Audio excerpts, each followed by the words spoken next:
Hello. I come in with my shorts. I've been cleaning the house today, so I'm still partially in my grubby clothes with my crazy hair, but that's how we do. See, in my house growing up, it wasn't spring cleaning. It was always Christmas cleaning. So whenever I would come home from the last day of school before Christmas holidays, I'd come in and the house would smell like Pine Sol or Armstrong floor cleaner. It was always floor cleaner, whatever it was. So I'd walk in from the bus, just like, I think I'm clean. And so it's a Christmas tradition to have clean floors. So it happened today. Today's story is Ghosts of Christmas Past, and it's got Rapunzel and Flynn in it. So let's get started. I should be public today. Not like last night where I accidentally, okay, Tom said he was able to find it. So we are live as we should be. So here we go. It should have been a joyous time. Christmas was coming. Rapunzel's very first Christmas since returning home to the castle. For the past 16 years of her life, she had spent every Christmas locked away in Mother Gothel's tower. The castle walls were decked with boughs of holly, the butlers had just chosen the royal Christmas tree, and everyone was doing their best to spread Christmas cheer. Even the grumpiest townsfolk were merry.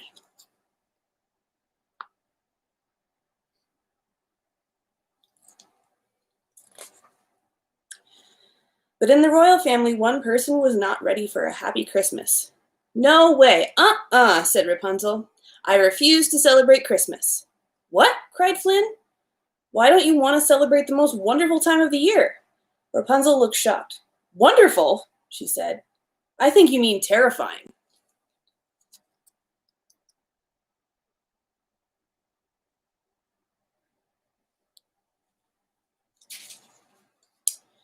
Flynn was confused, until Rapunzel shared her memories of Christmas spent with Mother Gothel's tower.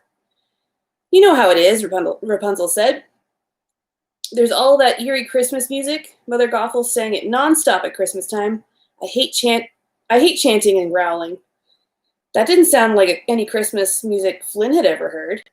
Okay, he said, trying not to smile. What else?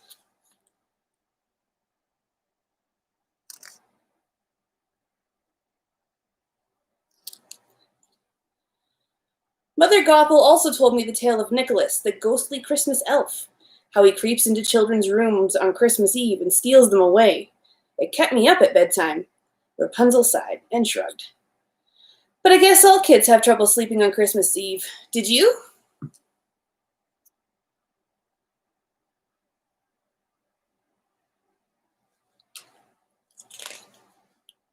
Actually, no, Flynn said. I couldn't wait to go to bed and wake up on Christmas morning. You know that's not what Christmas is like at all. From everything Rapunzel was telling him, he could see that Mother Gothel had gone out of her way to ruin Christmas for Rapunzel. She didn't want to leave. She didn't want to. Sorry, the way this is written, they broke it up. The sentences are all messed up. Hold on. She didn't want to. Oh my gosh. She didn't want Rapunzel to leave the tower, Flynn thought sadly. I think I might be dyslexic, but she didn't want Rapunzel to leave the tower, Flynn thought sadly. Ever. Well, he could do something to change things now. The way the graphic artist did this, there's like 3 words per line, and it makes it very hard for me to read it. I easily skip to the next line, and it messes me up. Flynn smiled, taking Rapunzel by the hand. You know what, he said? I'll show you what Christmas is really like. Come on. He led Rapunzel outside the castle. Just look around and listen, he said. Does this seem spooky to you? They passed a group of children singing Christmas carols. It was like no Christmas music Rapunzel had ever heard before.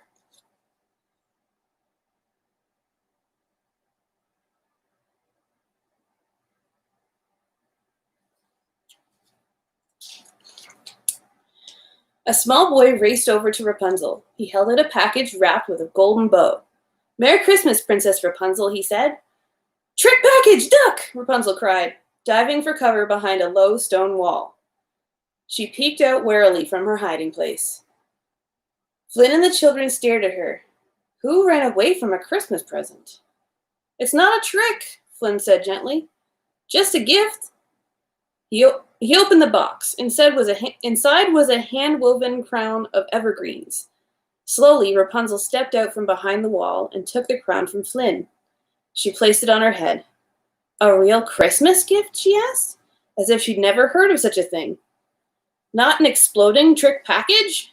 She knelt by the little boy and took his hands in hers. Thank you.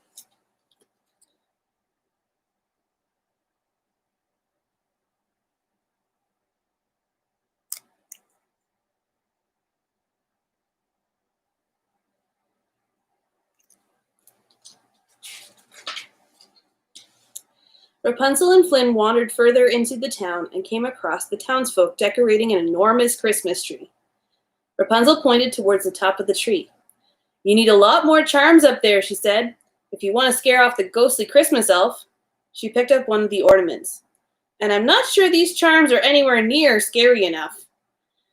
They're not charms, Flynn explained. They're ornaments for decoration. Rapunzel frowned. Oh, well then, how do you keep the Christmas elf away? Flynn couldn't help laughing.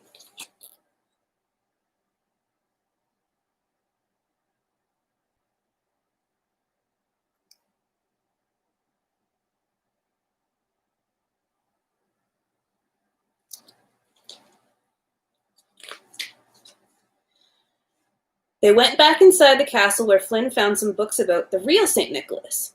See, St. Nicholas isn't a ghostly Christmas elf. He's a jolly old fellow who travels far and wide on Christmas Eve, bringing gifts to all the boys and girls. Flynn showed Rapunzel drawings of a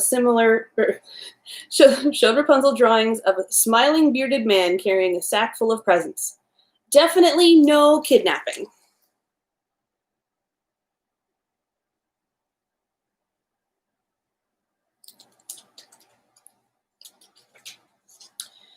Rapunzel and her chameleon Pascal looked at each other. To think all those Christmas Eves they'd spent huddled together, too afraid to sleep. You mean children have trouble sleeping on Christmas Eve because they're excited? She asked. Flynn nodded. Most children can't wait for Christmas. He watched Rapunzel take it all in. So now that you know what this festive time is really like, do you think you might be interested in celebrating it this year? For real? For the first time? Rapunzel's face lit up. Yes, she replied, and she sprung into action.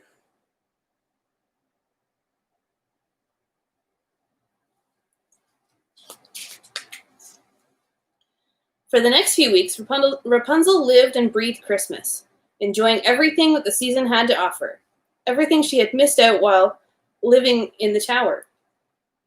In the castle kitchen, she helped bake dozens and dozens of crumbly Christmas cookies. She learned every word of every Christmas carol she had never heard before.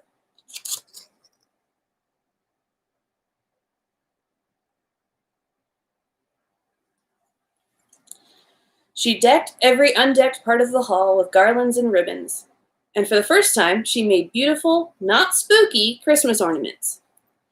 Finally, she gathered paper, ribbons, and gift tags to carefully wrapped handmade presents for each member of her family. She could hardly wait until Christmas to see them opened. Not entirely sure what Pascal's doing there at the bottom.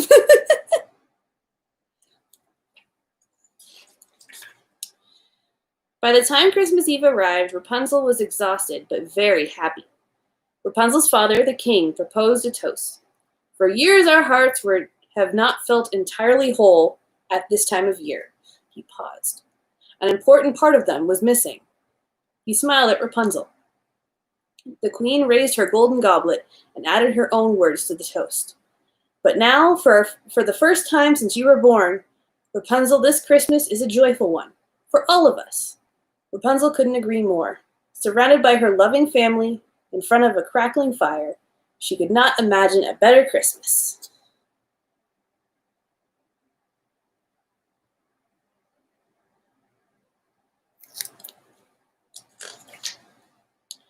Rapunzel sighed happily and flopped down next to Flynn on a cozy sofa.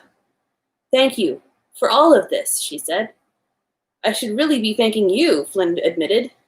"You know, this is my first Christmas with a real family. All those years I spent growing up in an orphanage, I knew what a Christmas was supposed to be like, but somehow never felt that merry. Until now." Flynn and Rapunzel sat together in front of the fire, but before long, Rapunzel fell asleep. It had been a wonderful Christmas Eve, and there would be many more like it for years to come. The end. I love that illustration. It's so cute. Oh. Thank you for everybody that tuned in to my actual public live stream tonight. If you want to see like a true disaster, that was yesterday's video. Go back and check it out if you haven't yet. And I will see you tomorrow for day 21. First day of winter. Yay! And yeah, see you then. Have a good night, guys. Bye!